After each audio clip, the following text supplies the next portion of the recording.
Hi everybody and welcome back to my English language channel, created to help A-level students studying English language and anyone else that wants to look at understanding the more technical aspects of English. In today's session we're going to be looking at discourse markers.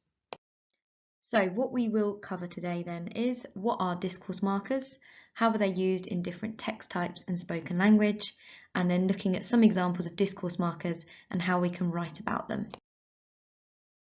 Firstly, we start with understanding what discourse markers are. So discourse markers are words or phrases that help connect or structure our speech and writing.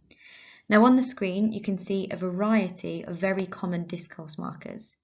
You can see that some of them are one word and some are phrases. Like when we looked at hedge words, there's no exhaustive list of discourse markers.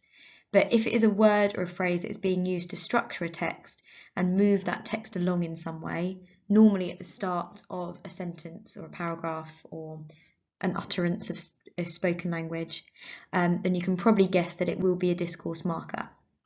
During this video so far, I've used a variety of them. I started at the beginning by saying hi everybody, then moved my video along by using in today's session, and then when switching slides I started with so and then firstly, partly to model that they are something people use all the time without even thinking about it. The words I've chosen on the screen now vary in terms of their formality and how likely they are to appear in written or spoken language. The phrase in conclusion, for example, is a lot more likely to be found in written language. Not to say that it can't ever be used in spoken, but in some contexts it just wouldn't sound right, it would sound too formal. Then we have examples like so and I mean, which are more likely to be found in spoken text. And if they're being used within a written text, it might be because the writer is purposely trying to sound really informal or chatty. It might be useful right now to pause this video and look at the discourse markers on the screen and make a note about which ones are more likely to be used in spoken language and which are more likely to be used in written. Let us now look at 3 examples of discourse markers being used. Each of these examples are taken from the set text from the current Edexcel A-level specification, so some of you might be familiar with these already. The first one we have here is a newspaper article written by Charlie Brooker that reads, "Although the private eye story wasn't completely wrong, I have stopped doing this particular column for a while, for reasons I'll explain in a moment. I was all set to write to their letters page to whine in the most pompous manner imaginable. Anyway, I haven't quit the newspaper, but I have for the meantime stopped writing weekly." You can see that I've cut this down and I've highlighted the discourse markers in yellow. And this article follows quite a typical structure of using them at the start of paragraphs, showing that each paragraph moves Brooker's article and points on slightly, which is something you'd expect from a newspaper article. However, if you're familiar with Charlie Brooker and his work, you'll know that he's someone who is quite informal and sarcastic in his language use, and you can see here that he's used a very informal discourse marker with the word anyway, which you would normally see in spoken language rather than written. And that helps to give his article more of an informal and chatty feel to it, which is likely what he was aiming for. So our second example then, and you can see that's me using another discourse marker in my own speech, is an interview between Princess Diana and Martin Bashir. And in some ways we have the opposite to Brooker here, where this is a spoken text, but Diana must keep to a certain level of formality in her speech. So you have the interviewer, Bashir, using the discourse marker up until you came into this family, and then asking his question, which is, "The monarchy seemed to enjoy an unquestioned position at the heart of British life. Do you feel that you're at all to blame for the fact that the survival of the monarchy is now a question that people are asking?"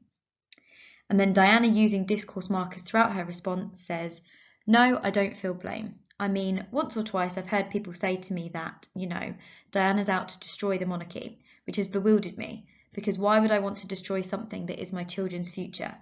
I will fight for my children on any level in order for them to be happy and have peace of mind and carry out their duties. But I think what concerns me most of all about how people discuss the monarchy is they become indifferent, and I think that is a problem, and I think that should be sorted, yes."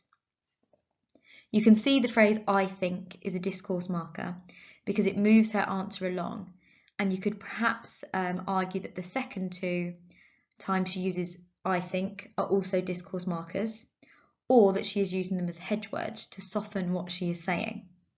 The beauty with studying English language is that you will see it in one way, someone else might interpret it in another way, and as long as you can justify what you're saying, you can have different opinions. But definitely we've got I mean and we've got I think, which might be slightly less formal than we would have assumed Diana might have spoken, which maybe also makes her speech seem like it's more sincere in the way she's speaking.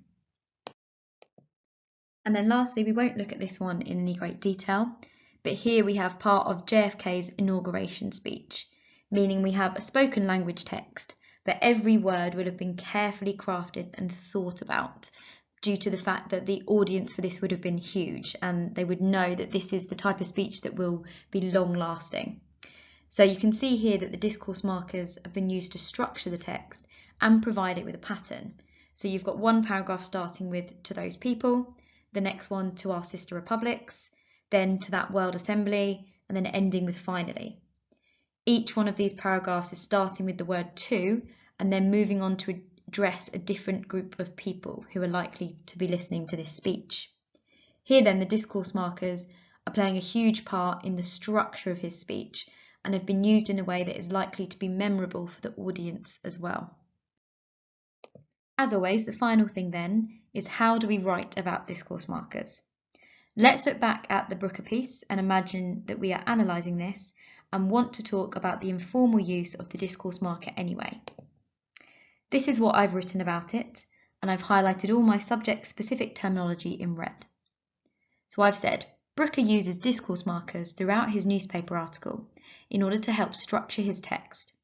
They are typically used at the start of each paragraph, which fits in with the conventions of the genre and demonstrate that this is a planned piece of text. At the start of one paragraph, he uses the informal discourse marker anyway, which gives his writing a chatty, casual tone, which is typical for his style of writing. Hopefully this will help you to see that discourse markers are quite simple to write about once you become confident in identifying them, and that if a writer or a speaker has used one which seems unusual for their text type, then you can figure out and then write about the reason behind that. I hope you found this video useful. If so, please like, subscribe, and let me know in the comments if there is anything else in particular you want me to cover.